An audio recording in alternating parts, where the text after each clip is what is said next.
अच्छा अच्छा एकदम बना इस प्रोसेस में कहीं भी हम लोग पैराकाइट का स्लाइजेशन 2 सेकंड प्लीज करेंगे। अच्छे से इसको पूरे पानी में मिला देंगे, फिर इसमें हल्का सा नमी रहना चाहिए।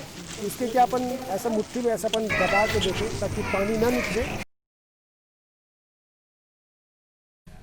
तो सर हम ये जानना चाहते हैं कि स्टरलाइजेशन के बाद का जो प्रोसेस है वो जैसे बैग आपका जो तैयार करने का है उसको आप विस्तार से बताएंगे। आपने देखे थे कि हमने वहाँ इंस्टॉलेशन करने के बाद हमने वहाँ फैलाए थे, सुखाए थे।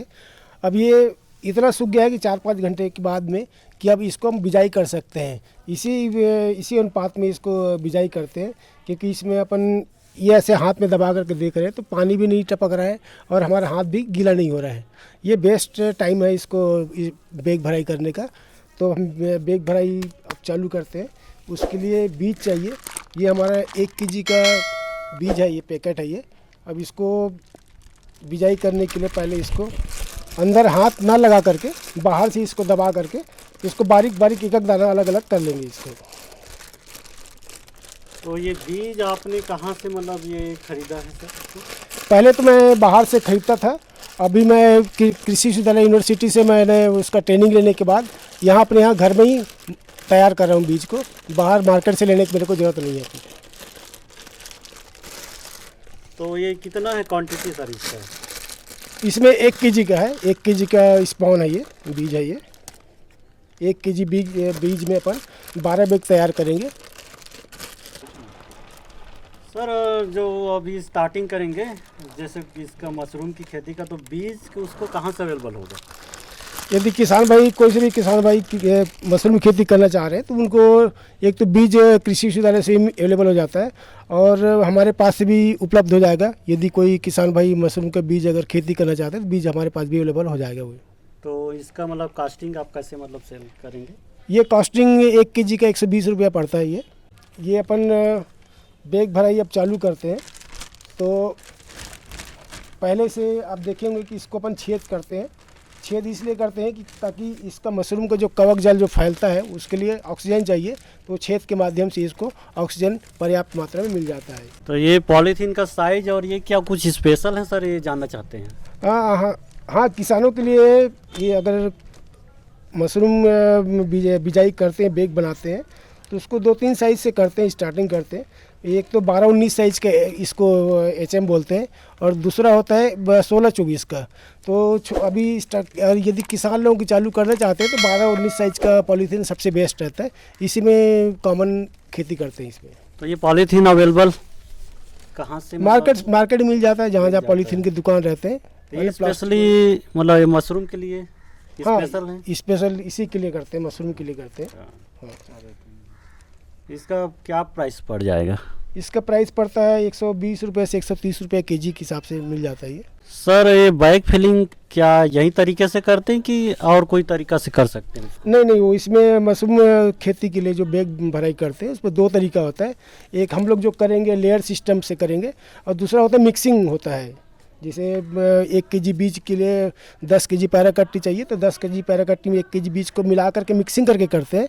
तो हम लोग ऐसे नहीं करते, हम लोग लेयर सिस्टम में करते हैं। बीज डालते हैं, फिर उसका पैराकट्टी, फिर उसके बाद बीज डालते हैं। इस टाइप का लेयर सिस्टम में ही करते हैं। तो अभी कौन सा सिस्टम से कर रहे हैं? हम लोग अभी लेयर सिस्टम से ही करेंगे। ये बैग भराई के लिए सबसे पहले अपन थोड़ा सा बीज डालते हैं नीचे में, ताकि नीचे तरफ से ही फैलना चालू हो जाए बैग जो है। एक बैग में बीज का मात्रा कितना होना चाहिए?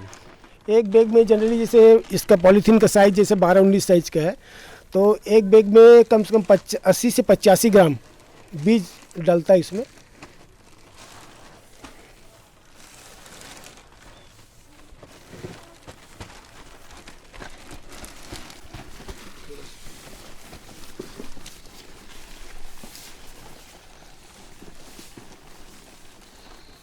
इसको थोड़ा प्रेस करना पड़ता है ताकि पैराकट्टी का जो डिस्टेंस है एकदम नज़दीक में रहे, ताकि जितना पास में जाएंगे, जितना अपन दबाएंगे, जितना चिपका रहेगा उतना जल्दी इसका जो मशरूम का कवक जाल है वो फैलेगा।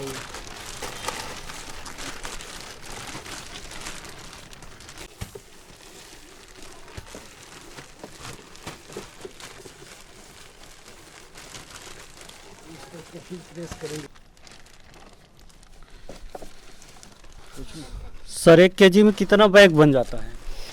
1 केजी बीज में 12 बैग तैयार होता है, जिसमें एक बैग में 80 से 85 ग्राम बीज लगता है और 1 से 100 केजी आसपास पैरा कट्टी जाता है इसमें।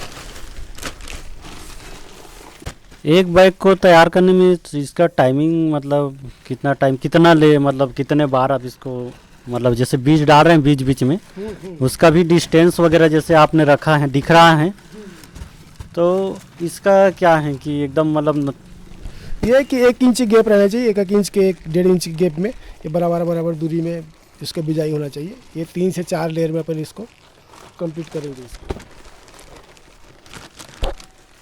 सर ये बीज के स्टोर रख करने के लिए इसको सावधानी बरतने की ज़रूरत है कि क्या, मतलब ऐसे रख सकते हैं? हाँ, नॉर्मल टेम्परेचर में, और जहाँ रूम का टेम्परेचर 25-26 के आसपास रहना चाहिए, उससे ज़्यादा में फिर थोड़ा दिक्कत हो जाता है फिर बीज को। बीज के टाइमिंग क्या है सर ये इसको फ्रीजिंग करने का? बीज का जैसे आज रेडी हो गया, बीज तैयार हो गया है ना, तो उसका टाइमिंग है कम से कम 20-25 दिन आप बाहर में रख सकते हैं रूम में। यदि उसके बाद यदि आपको लगता है कि 1 महीना 2 महीना बाद यदि आपको लगता है बिजाई करूँगा करके, तैयार करूँ करके, तो उसको फिर आपको फ्रिज में रखना पड़ेगा।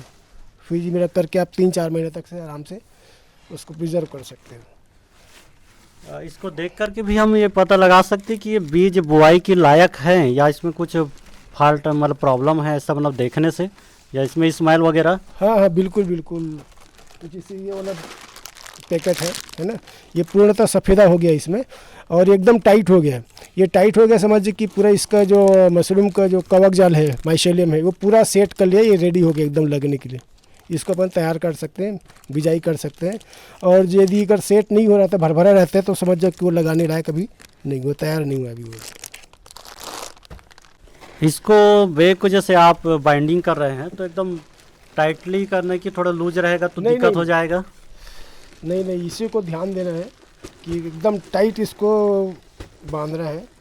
और एक बात और ध्यान रखना चाहिए कि जब अपन एकदम टाइट बांधे हैं तो कभी भी ऐसा मुंडी पकड़ के ना उठाए, क्योंकि टाइट बांधे और मुंडी उठा लिए तो सब ढीला हो जाएगा फिर। इसलिए जब भी बैग को उठाना हो तो ऐसा पकड़ करके उठाते हैं।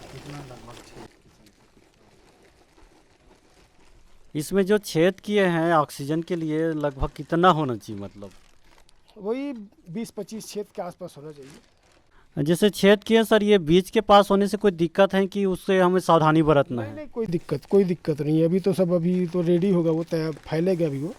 अभी आप छेद कहीं पर भी कर सकते हैं, क्योंकि कहीं पर भी करने के एक मतलब ये होता है कि बीज भी अपन छेद करते हैं तो कहीं से भी उस बीज फैला हुआ तो सब जगह फैल जाए एक साथ, और इसके जब मशरूम फ्रूटिंग निकले तो वो भी कहीं से भी निकलेगा फिर वो।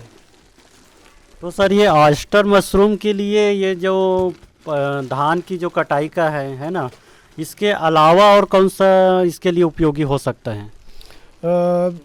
धान के पुआल के साथ में अपन गेहूं का जो भूसा होता है उससे भी अपन कर सकते हैं। सोयाबीन का भूसा है उससे भी अपन मशरूम खेती कर सकते हैं। ऑयस्टर मशरूम के लिए ये सब भूसा बेस्ट है। और इस भूसे की क्वालिटी को और बढ़ाने के लिए हम और क्या कर सकते हैं? भूसे की क्वालिटी के बढ़ाने के लिए कुछ लोग इसमें अपना बेसन, चने का जो बेसन होता है ना, वो आटा है, उसको मिक्सिंग करते हैं, सप्लीमेंट्री फूड के रूप में काम करता है कि जो मशरूम का जो कवक जाल है बहुत जल्दी से फैले करके उसको भोजन प्राप्त होता है उससे।